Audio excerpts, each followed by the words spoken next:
Hello बच्चों।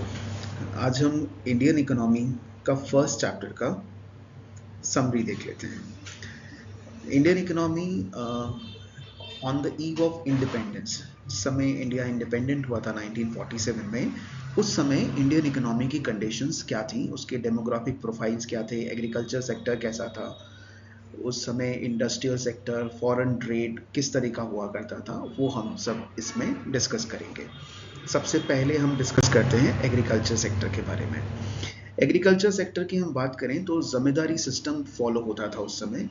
Few लोगों के पास एक large number of peace of ज़मीन अवेलेबल होती थी और पूरे उसको कंट्रोल वही लोग करते थे। फार्मर्स जो थे उनका जो कंडीशन था वो बहुत पुअर था। ओवरऑल जो प्रोडक्टिविटी थी वो बहुत लो थी। लैक ऑफ इरिगेशन था, फर्टिलाइजर्स प्रॉपरली नहीं थे, मॉडर्न टेक्नोलॉजीज अवेलेबल नहीं थे। तो ओवरऑल जो इंडस्ट्रियल का जो प्रोडक्शन होता था वो बहुत लो प्रोडक्टिविटी और लो ग्रोथ वाला था। फार्मर्स जो थे उनके पास कोई क्रेडिट फैसिलिटीज प्रॉपर अरेंज नहीं थी, तो उनको लोकल मनी लेंडर से क्रेडिट लेना पड़ता था जो हाई इंटरेस्ट रेट पे प्रोवाइड करते थे। तो उनका जो कंडीशन था फाइनेंशियली वो भी बहुत पुअर हो गया था। उनको फोर्स किया जाता था कमर्शियल क्रॉप्स लगाने के लिए, जिसकी वजह से उनके पास फूड का, बेसिक फूड का भी शॉर्टेज होता था। तो ओवरऑल एग्रीकल्चर सेक्टर जो था उसमें लो प्रोडक्टिविटी था, उसमें फार्मर्स डेब्ट में थे और जमींदारी सिस्टम फॉलो हुआ करता था उस समय। जहाँ तक हम इंडस्ट्रियल सेक्टर की बात करते हैं तो इंडस्ट्रियल सेक्टर को बेसिकली ब्रिटिशर्स ने डी इंडस्ट्रियलाइज करना शुरू कर दिया था। उन्होंने क्या करा था कि कैपिटल वो लोग बहुत लिमिटेड प्रोवाइड कराते थे, गवर्नमेंट का सपोर्ट बिल्कुल कम था। उस समय वो लोग इंडियन इंडस्ट्रीज के लिए ना एक तरह से हिंड्रेंस क्रिएट करते थे।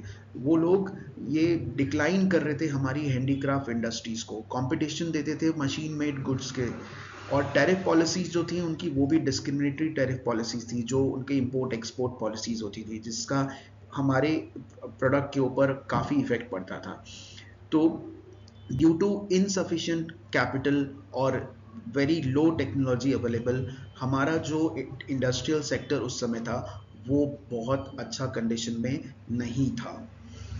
इसके बाद डेमोग्राफिक प्रोफाइल्स की हम बात करें तो उस समय क्या है ना, इंडिया का एक डेमोग्राफिक क्राइसिस था। बर्थ रेट और डेथ रेट दोनों ही हाई थे।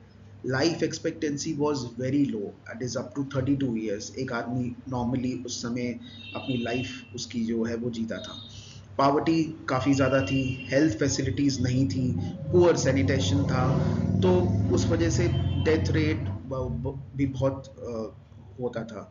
तो ओवरऑल जो लाइफ एक्सपेक्टेंसी उस समय थी वो बहुत कम थी। थर्ड, हम इंफ्रास्ट्रक्चर की बात करें तो जो ब्रिटिशर्स थे उन्होंने इंफ्रास्ट्रक्चर जो भी बनाए वो उन्होंने अपने खुद के इंटरेस्ट के लिए बनाए। उन्होंने अनइवन और जिससे ब्रिटिशर्स को फ़ायदा हो सके उन जगहों पे उन्होंने डेवलपमेंट करना शुरू करा। उन्होंने railways, port, communication network setup तो करा, लेकिन अपने खुद के बेनिफिट के लिए। जैसे उन्होंने रेलवेज बनाई तो वो अपने जो गुड्स और मटेरियल्स, जो आर्म्स एमिनिशंस को वो दूसरे तक पहुंचा सके different parts of the countries में, उसके लिए उन्होंने बनाया। उन्होंने रोड्स बनाई अपने खुद के मिलिट्री एस्टेब्लिशमेंट्स को इंक्रीज करने के लिए। उन्होंने पोर्ट्स बनाए जिससे कि वो ट्रेड ब्रिटिशर्स के साथ कर सके।